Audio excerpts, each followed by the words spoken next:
Bienvenidas y bienvenidos. Qué bueno estar de vuelta para el primer capítulo de la segunda temporada de nuestro análisis con A Derecho Abstracto. Y para arrancar, tenemos un tema que de verdad me rompió un poco la cabeza. Uno siempre asume que por ser un ser humano ya tienes derechos. Bueno, pues en Roma esa idea no existía. Es que esa es una de las brechas conceptuales más grandes que tenemos con el mundo antiguo.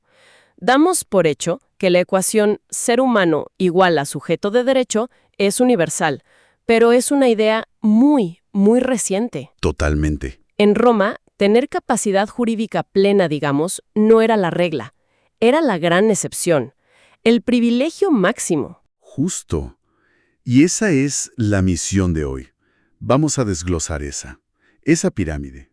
Vamos a analizar los 3 filtros, o como los llamaban ellos, los 3 estatus que había que superar para ser alguien ante la ley. Y para empezar, la pregunta que lo cambia todo. ¿Cómo es posible que un esclavo fuera, sí, un ser humano, pero para la ley fuera tratado como una cosa? La clave está en una idea que viene del teatro, fíjate. La palabra persona viene del latín persona, que era la máscara que usaba un actor. Ah, la máscara. Claro, para los romanos tu valor legal no venía de tu biología, sino del papel que te tocaba jugar. Si no tenías la máscara correcta, para el derecho eras un objeto en el escenario. Me encanta esa analogía del teatro.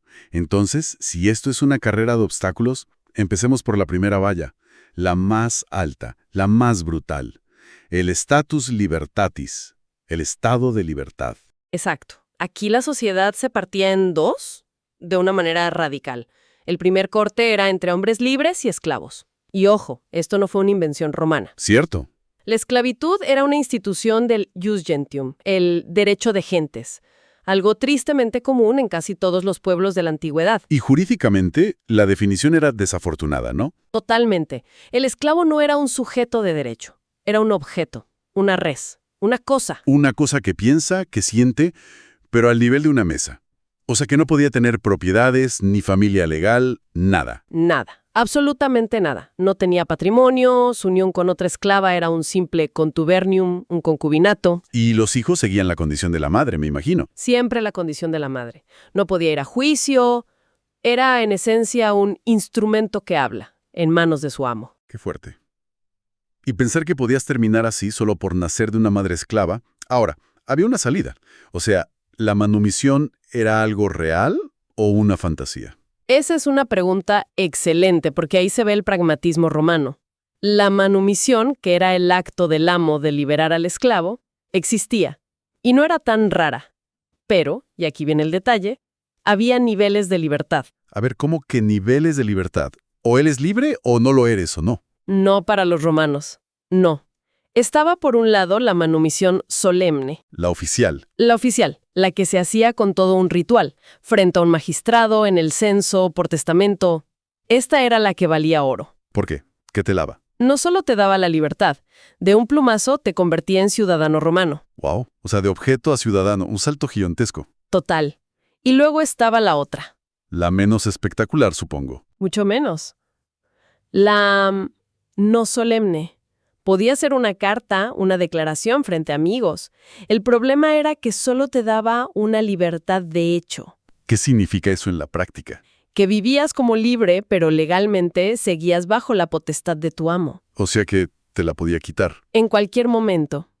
Era una libertad precaria, siempre colgando de un hilo. Increíble.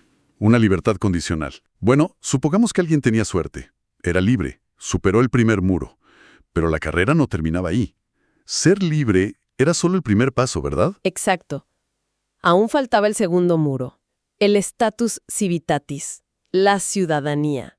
Ser libre no te hacía romano. Y aquí hay otra cosa que choca con nuestra lógica.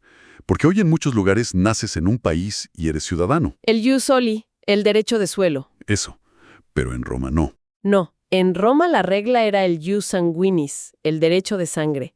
Eras ciudadano si nacías de un matrimonio legítimo entre ciudadanos. Entonces, podías nacer al lado del Coliseo, pero si tus padres eran, no sé, comerciantes griegos libres, no eras ciudadano. Exactamente. Estabas en una especie de limbo.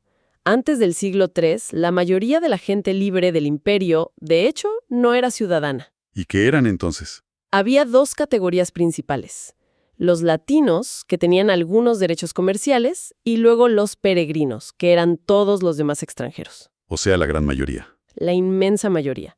Y ellos se regían por sus propias leyes. Pero claro, la historia cambia. Llega el año 212 y el emperador Caracalla saca su famoso edicto. El gran hack legal de la historia romana. Totalmente. De un día para el otro, todos ciudadanos. Suena casi demasiado bueno. He leído que la motivación real era recaudar más impuestos.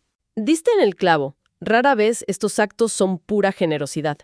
Al convertir a millones de peregrinos en ciudadanos, Caracalla amplió la base de contribuyentes de una forma exponencial.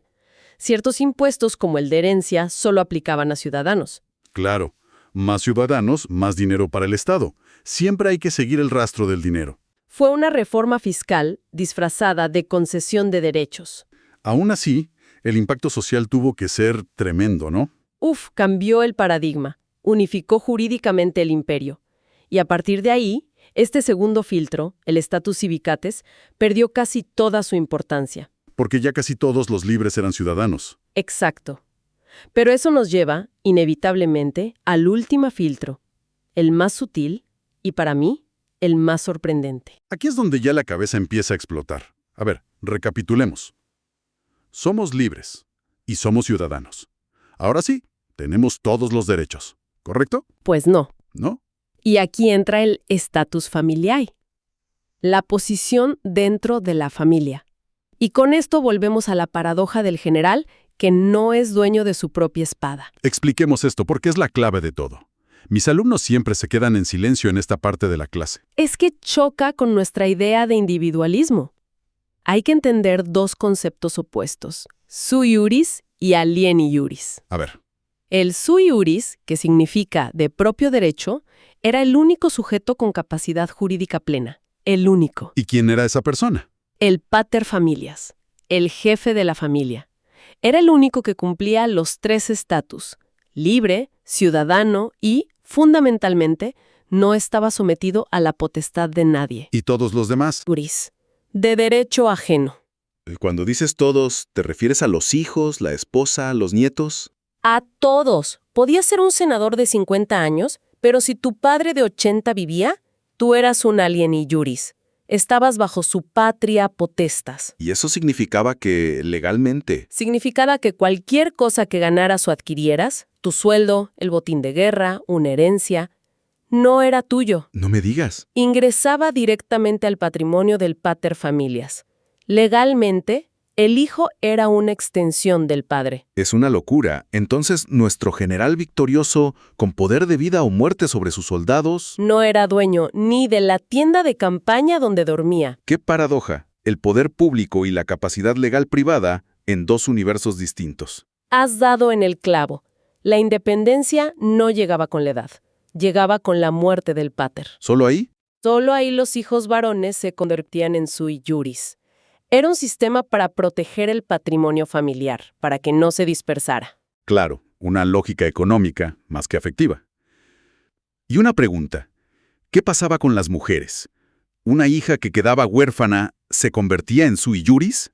Sí, se convertía en sui iuris, pero... Siempre hay un pero. Siempre. Su capacidad seguía limitada por la tutela mulierum, la tutela de las mujeres. Necesitaba un tutor para los actos jurídicos más importantes. O sea, ni siquiera en la cima de la pirámide había una igualdad real. El único sujeto pleno, sin asteriscos, era el pater familias. El único. Vaya sistema. Bueno, creo que es hora de juntar todas las piezas. Hagamos el resumen infaltable, para que la estructura quede grabada. Por supuesto.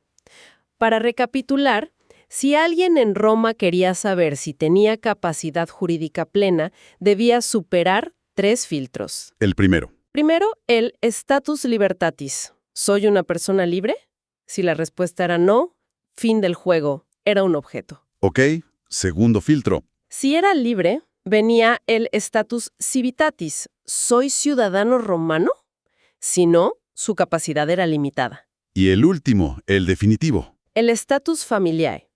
¿Soy sui juris, es decir, soy un pater familias, o sigo bajo la potestad de mi padre o abuelo? Y solo si respondías sí a las 3, eras parte de ese club exclusivo. La conclusión es contundente. La capacidad jurídica, que hoy vemos como un derecho humano básico, en Roma era un privilegio extraordinario. Un estatus reservado para una élite muy específica. Hombres, libres, ciudadanos y jefes de familia. La inmensa mayoría de la gente estaba en distintos grados fuera de esa plenitud. Es fascinante ver cómo una idea que hoy damos por sentada fue en realidad una construcción legal lentísima. Exacto. No fue un punto de partida, fue un punto de llegada. Y eso, creo, nos deja con una pregunta final para reflexionar. A ver, lánzala.